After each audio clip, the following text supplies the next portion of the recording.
Mr. Simpson here, and welcome to Mr. Simpson's Storytime day number 32. Now, this week is Mental Health Awareness Week, and if you don't really know what that means, it's where we've been encouraged not only to look after our bodies, but also our heads and our thoughts and our feelings. And with that in mind, I've got a really special book. I've read this for the first time this week. It's absolutely beautiful.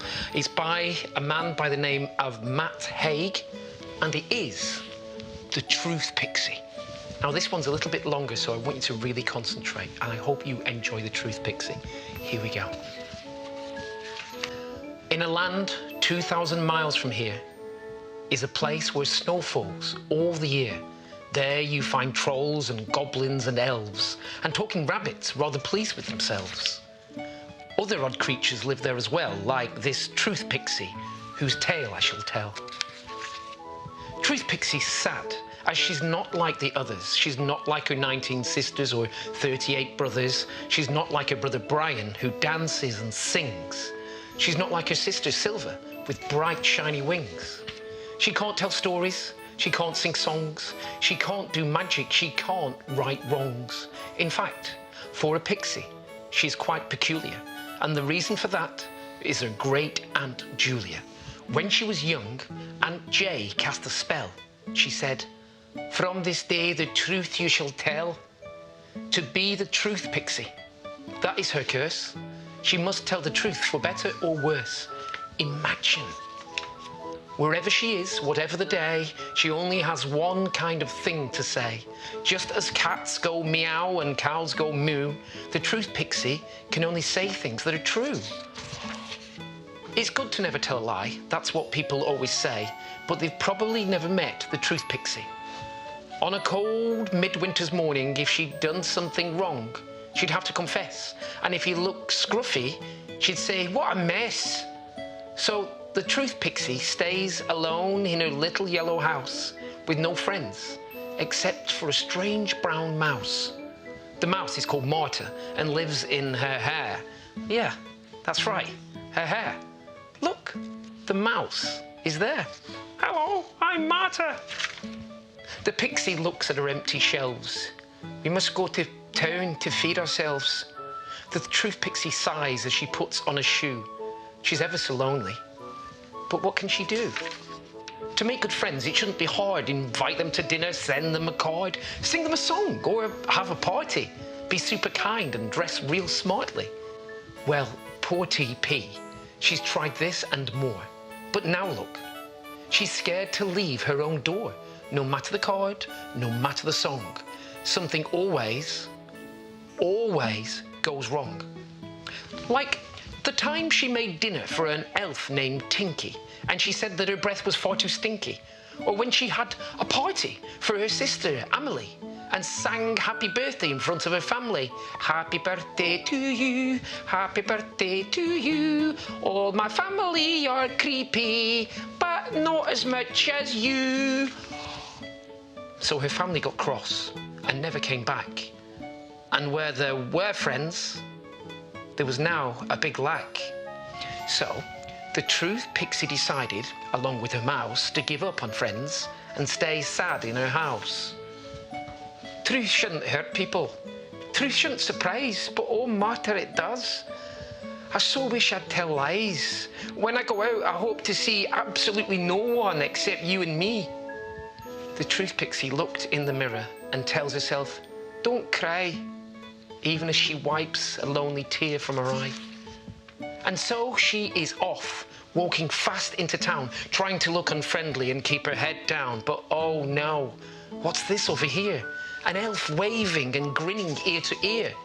The Truth Pixie tries to hide inside a big bush and says to her mouse, "Please, Marta, shush." But it's too late.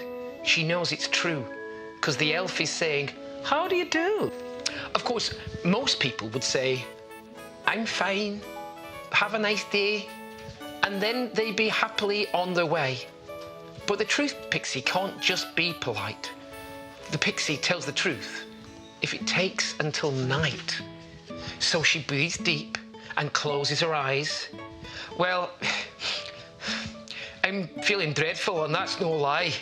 I know that you ask if you really must know. When I left the house, I stubbed my big toe. But that's not the trouble, not really, no.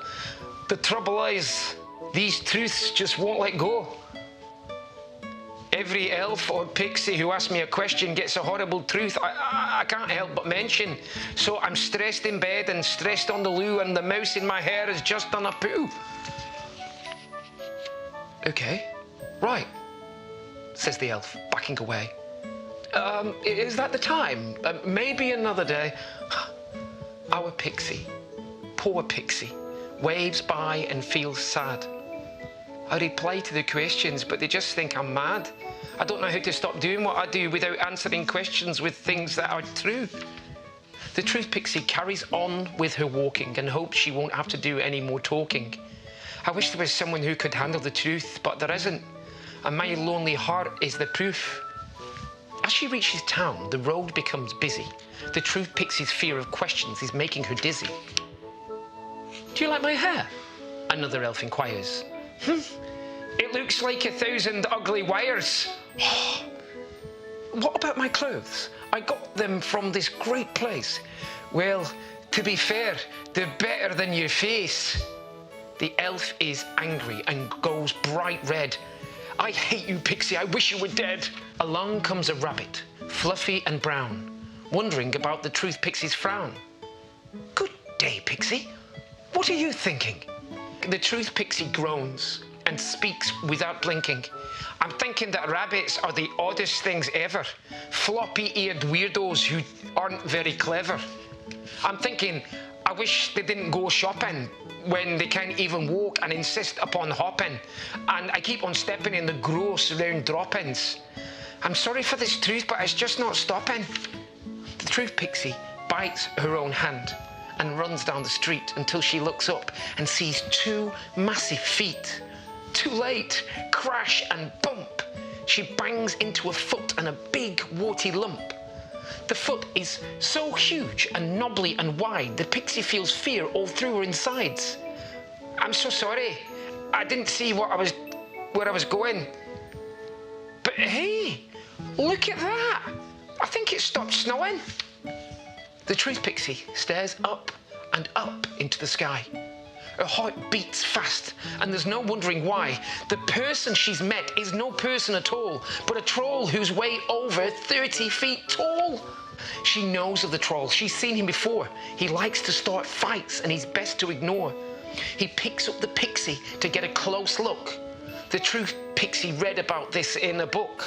She's pulled high up in the sky, trapped in his fist. Let me go to my house there, through the mist. Oh, I bet you taste yum. Your new house be soon in my big greedy tum. Wait, TP squeaks. Don't be so hasty. I may look sweet, but I'm bony, not tasty. Grumbles the troll. Then please tell me what you can do to stay out of my belly. The truth pixie gulps. The truth pixie is scared. The truth pixie knows that the truth can't be shared. She tries to think as the troll's face comes near, but it's hard to think with a brain full of fear. Maybe, the troll says, you is not my food. Tell me a story, but make it good. Come on, speak up. What's the matter with you? The truth pixie sighs. It has to be true. He holds the poor creature and squeezes her tight. Oh, this be perfect. This be so right.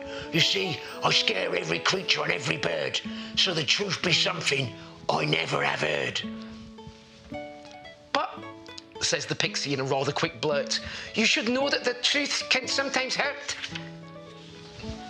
Well, listen now, Pixie, and listen hard. Look at my arms. Look at how I be scarred.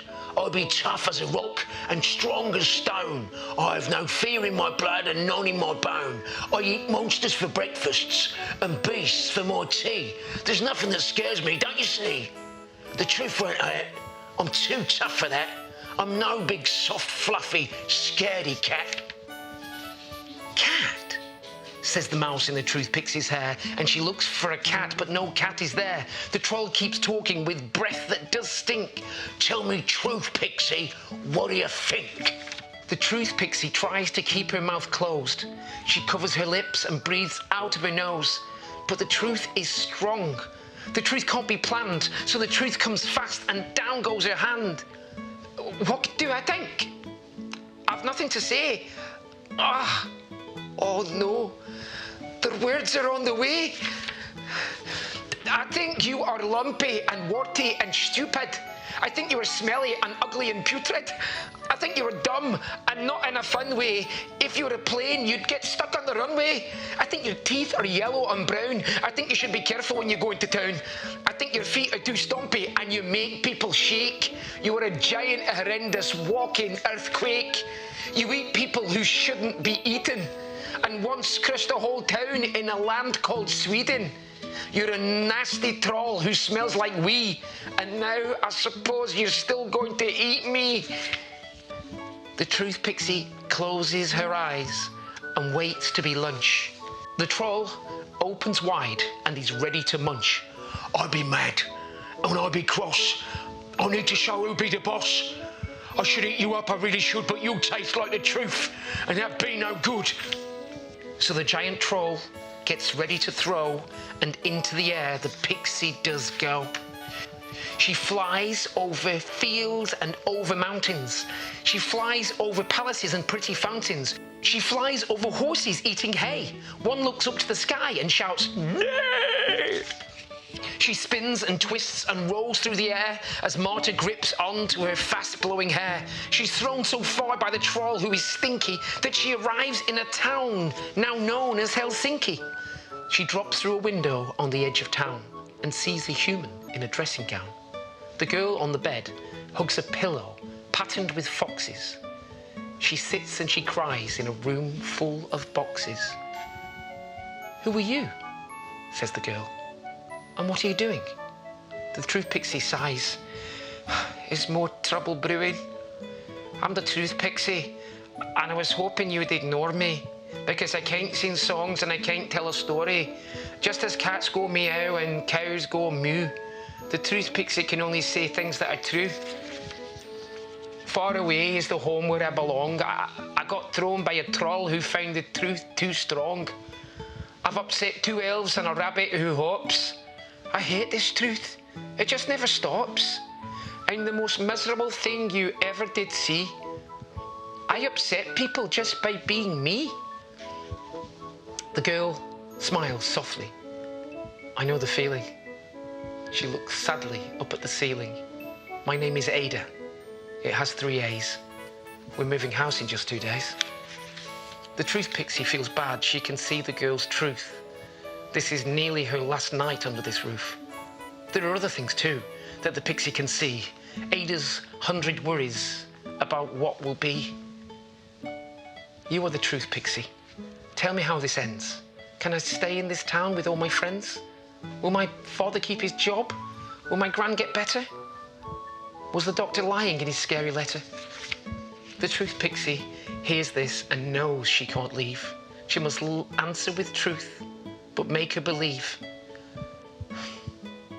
"Listen, Ada, I know it's a blow. The answer to your questions," she says, "is no." Ada goes pale. Ada can't speak. Ada feels scared and a little bit weak. The truth pixie knows she's made this day worse. She hates the truth. She hates her curse. She watches Ada get sadder and sadder, as if stuck down a hole without a ladder. Then the pixie wonders if she can find a ladder of words for Ada to climb. "Listen, Ada, I have something to say. The truth can be hard, that's its way. You will have to move house, as your dad has no money. You will lose friends, and that isn't funny. There will be people you'll love who can't stay forever. There will be things you can't fix, although you are clever. But listen hard and listen good.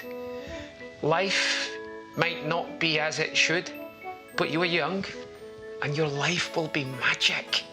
It will be happy and funny and sometimes tragic. Don't forget who you are. You are a fighter.